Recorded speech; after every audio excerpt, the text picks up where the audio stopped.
दोस्तों नमस्कार, मैं रम्मू सिंह। अंततः रैगांव में कांग्रेस की कल्पना वर्मा चुनाव जीत ही गई। जब तक वह मेरा आभार व्यक्त नहीं करेंगी मैं उन्हें बधाई नहीं दूंगा। चलिए आखिर कांग्रेस की कैसे जीत हुई और कैसे भाजपा हारी, इस विषय पर आज बात करते हैं। कांग्रेस की जीत के पीछे कहीं ना कहीं कांग्रेस एकजुट होकर चुनाव लड़ी, यही उसके जीत के मायने हैं। अजय सिंह राहुल जब चुनावी मैदान में उतरे तो फिर उनकी टीम भी चुनावी मैदान में आ गई। राजाराम त्रिपाठी, नीलांशु चतुर्वेदी, यादवेंद्र सिंह, यह सब लोग इस चुनावी मैदान में लग गए। इधर सतना विधायक डब्बू कुशवाहा, वह भी तन मन धन से चुनावी मैदान में लग गए। इस तरह से कांग्रेस एकजुट होकर यह चुनाव लड़ी और चुनाव में सफलता हासिल कर पाई।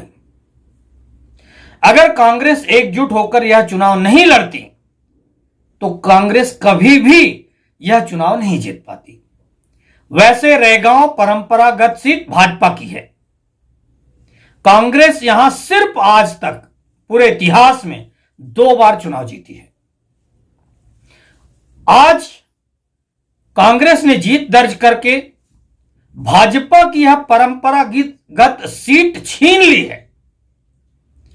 शायद इस बात का आभास मुख्यमंत्री शिवराज सिंह चौहान को बहुत पहले हो चुका था, क्योंकि मुख्यमंत्री शिवराज सिंह चौहान रैगांव विधानसभा के लिए, सिर्फ एक विधानसभा जीतने के लिए 10 बार आ चुके। उन्होंने यहां अस्पताल खोलने की घोषणा की, उन्होंने रैगांव में कॉलेज खोलने की घोषणा की, उन्होंने रैगांव में पता नहीं क्या क्या घोषणाएं कर दी। इसके बावजूद भारतीय जनता पार्टी यहां से हार गई। अब भारतीय जनता पार्टी के अगर हार के कारण देखे जाएं तो मुझे तो सिर्फ एक कारण दिख रहा है, और लोग यही कहेंगे कि मैं सांसद का विरोध करता हूं।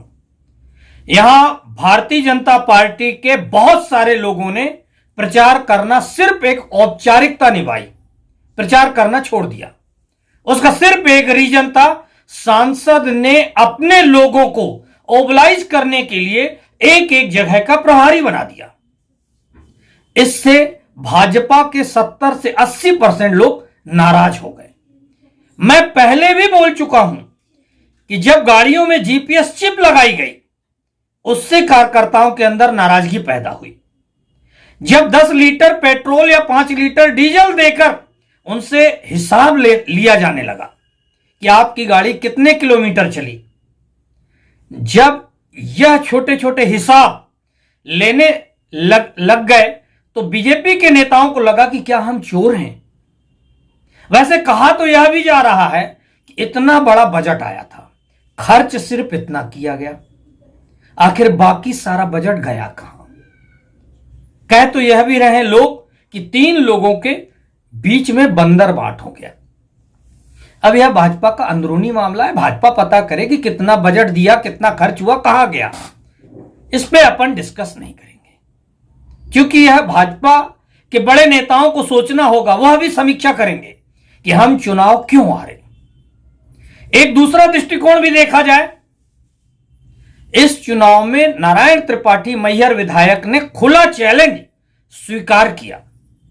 वीडी शर्मा को उन्होंने साफ साफ तौर पर कहा कि मैं रैगांव चुनाव में भाजपा का प्रचार नहीं करूंगा। इसकी भी मुख्य वजह है कि उन्हें मैहर में भारतीय जनता पार्टी टिकट नहीं देगी, यह नारायण त्रिपाठी को अभी से आभास हो चुका है। खैर, नारायण त्रिपाठी आगे क्या करेंगे इस विषय में मैं पहले भी बात कर चुका हूं, लेकिन दूसरा भी एक फैक्टर यहां सामने आ रहा है कि क्या यह चुनाव सतना सांसद गणेश सिंह और सतना लोकसभा हार चुके कांग्रेस नेता अजय सिंह राहुल की प्रतिष्ठा का चुनाव था। अगर ऐसा है तो क्या अजय सिंह राहुल की प्रतिष्ठा लौट आएगी? क्योंकि कमलनाथ ने आरोप लगाया था कि मेरी मुख्यमंत्री की कुर्सी विंध्य प्रदेश से हारने के कारण हुई। अब तो 3 में से सिर्फ 1 सीट कांग्रेस जीत पाई, वह भी विंध्य से, वह भी रैगांव से, और वह भी भाजपा की परंपरागत सीट। अब आप कुछ आंकड़ों पर अनुमान लगाएं। भाजपा के जिला अध्यक्ष नरेंद्र त्रिपाठी अपने ससुराल वाले गांव से चुनाव हार गए।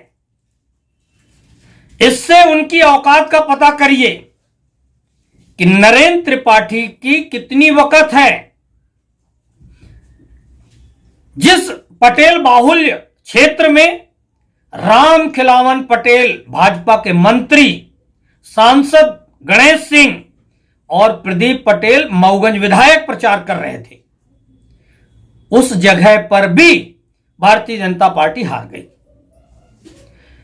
जिस घर में बैठकर उज्ज्वला योजना के सिलेंडर को छोड़कर चूल्हे की रोटी खा रहे थे सीएम शिवराज, उस चूल्हे की रोटी ने भी नहीं जिताया भाजपा को। उस गांव से भी हार गई भारतीय जनता पार्टी। क्या लोगों में जबरदस्त आक्रोश था? अगर महंगाई का मुद्दा देखें तो सिर्फ रैगांव में महंगाई क्यों, जोबट और पृथ्वीपुर में महंगाई का मुद्दा क्यों नहीं सामने आया? एक फायदा जरूर हुआ, जोबट और पृथ्वीपुर जीतने से शायद शिवराज सिंह चौहान की कुर्सी बच जाएगी। क्योंकि मैं पहले ही बोल चुका था कि तीनों विधानसभा हारने पर शिवराज सिंह चौहान की कुर्सी खतरे में, अब शायद वह कुर्सी बच जाएगी। चलिए, आप सभी लोगों को रैगांव जीत की बधाई। भारतीय जनता पार्टी को डबल बधाई, क्योंकि उन्होंने मध्य प्रदेश की 2 विधानसभा जीती हैं। महंगाई कोई मुद्दा नहीं है।